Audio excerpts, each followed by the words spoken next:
Bismillahirrahmanirrahim. Assalamu alaikum class. I hope you all are fine. Dear students, welcome to the science class.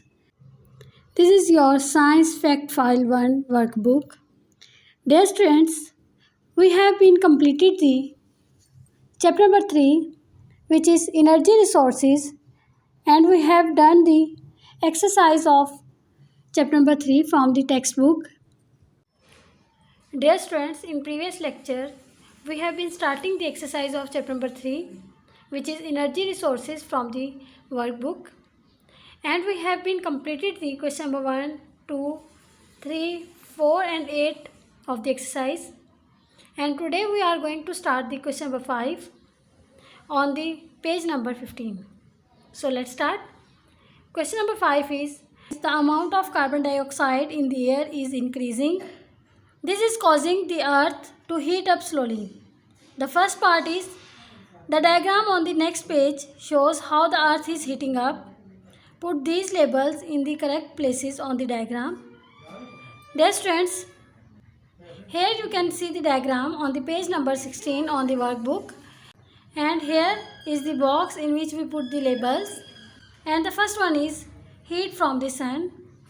And then heat warms the earth. Some heat escapes into the space and some heat is reflected back to the earth. The second one is, what do we call the heating up of the earth?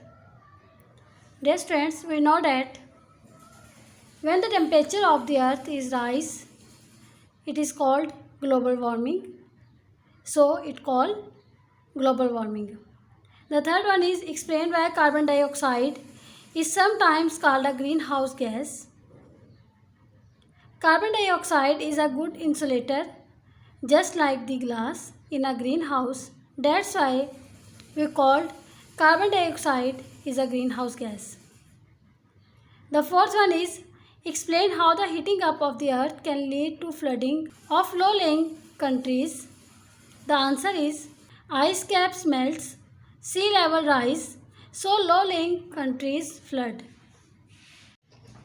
Question number 6 on the page number 17. The question is, the diagram shows some of the ways of reducing heat loss from a house. And dear students, here you can see the different ways where the heat loss is reduced. The first one is solar panels painted matte black.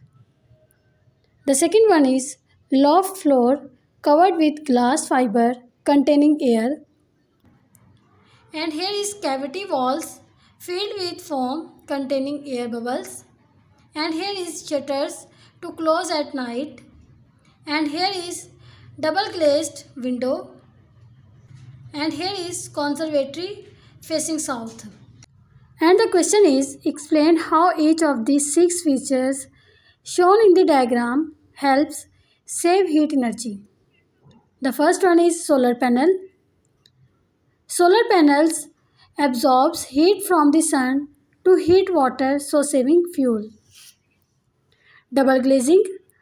Dear students, double glazing has a layer of air trapped between the glass. Air is a good insulator, so reducing heat loss. The next one is shutters.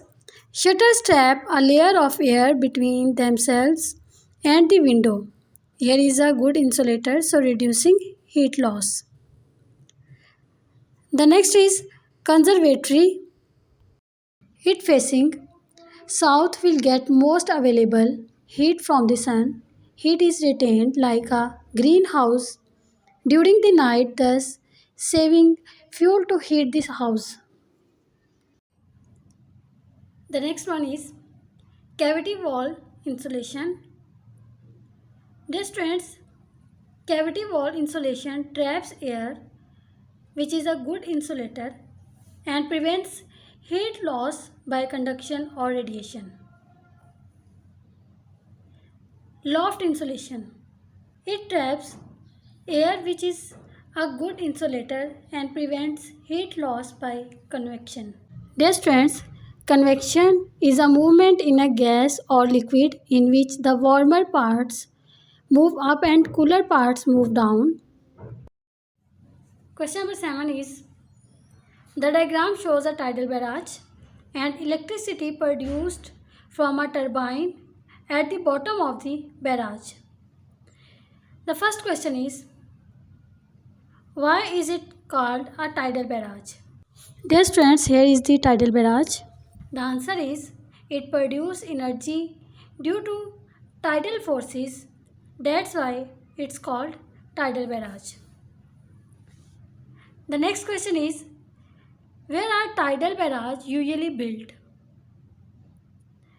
The answer is, across a bay or river that is subject to tidal flow.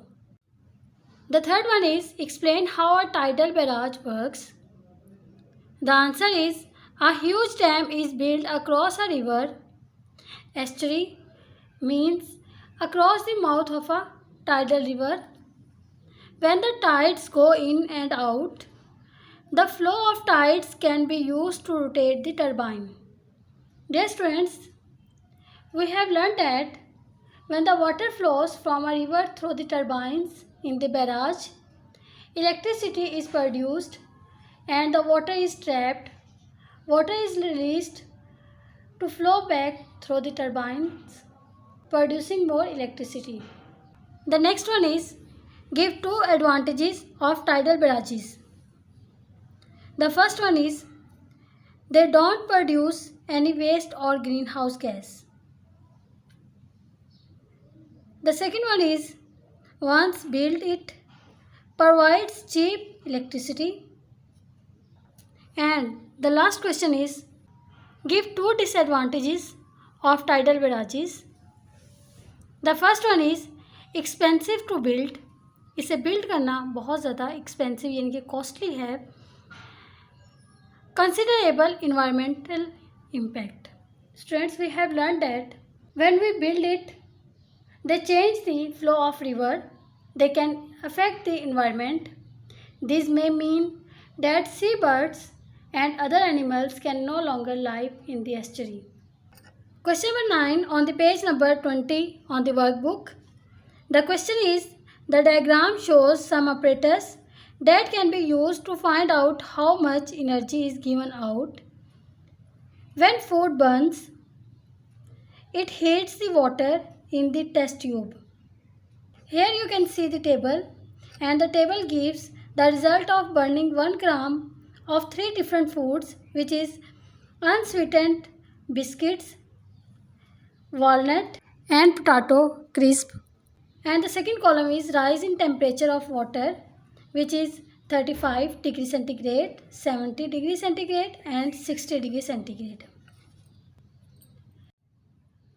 Dear students, this diagram shows an experiment that can be done to compare the amounts of energy in different foods. As the food burns, it releases the energy as heat. This heat passes into the water, causing the temperature to rise. The more energy there is in a food, the warmer the water will become. Dear students, in the table we see that walnut has greater temperature, which is 70 degrees Celsius, and it is greater than the rest of the food. That's why walnut has most energy than the unsweetened biscuits and potato crisp. And the question is, the first one is, explain why it is important to burn the same mass of food. The answer is to make it a fair test. The second one is, which of these foods contain the most energy? Dear students, we learned that walnut has greater temperature, and that's why walnut contain the most energy, because the temperature of the walnut is greater than rest of the foods. So answer is walnut contain the most energy. The third one is, where does the energy in these foods come from? Energy in these foods come from the sun, because green plants make their own food during photosynthesis. This process changes the energy in sunlight to food energy. The fourth one is, What kind of energy is in food? Dear students, we know that plants make their own food through the process of photosynthesis.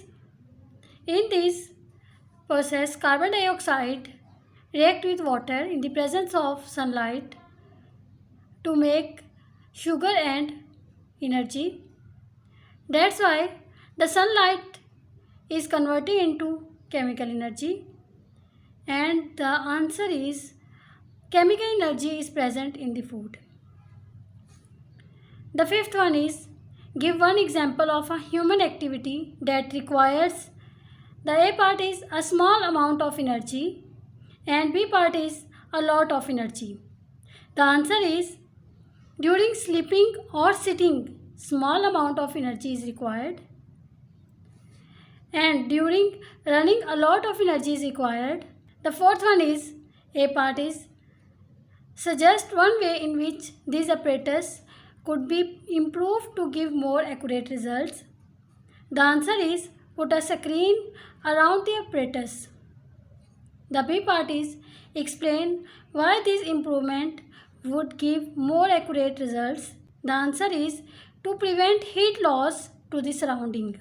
Dear students, today we have learned the question number 5, 6, 7 and 9 of the chapter number 3, which is energy resources, from the workbook. I hope you will understand the answers of the questions. Keep praying for your country and stay safe at your homes. Thank you so much. Allah Hafiz.